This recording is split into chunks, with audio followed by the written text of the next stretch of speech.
মুহররম মাসের ফজিলত বা মাহাত্ম্য ইসলামী শরীয়তের দৃষ্টিতে অত্যন্ত গুরুত্বপূর্ণ। মুহররম হিজরি বর্ষের প্রথম মাস এবং এটি আশুরুল হুরুম তথা সম্মানিত 4টি মাসের একটি।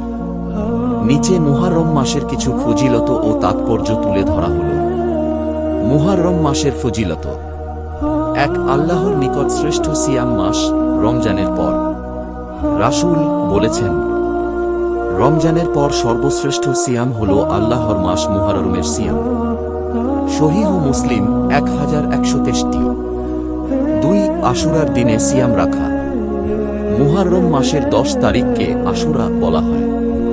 এই দিনে সিয়াম রাখা অত্যন্ত ফজিলতপূর্ণ।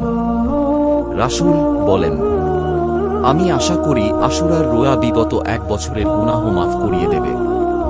সহিহ মুসলিম 1162। 3. এই মাসে নেক আমলের সুযোগ বেশি।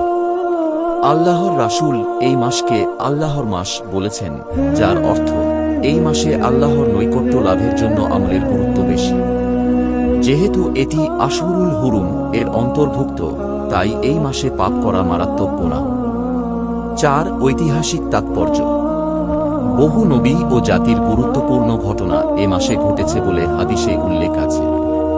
যেমন মুসা ও বনী ইসরাইলকে ফেরাউনের হাত থেকে মুক্তি এবং ফেরাউনের সাগরে ডুবে যাওয়া।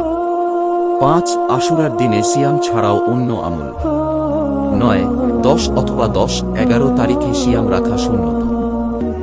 রাসূল বলেছেন, ইহুদিদের থেকে ভিন্ন হওয়ার জন্য তিনি 10 তারিখের সাথে একদিন আগে বা পরে সিয়াম রাখতে বলেছেন। মুসলিম। করণীয়: বেশি বেশি সিয়াম রাখা, বিশেষত 9 ও 10 মুহররম।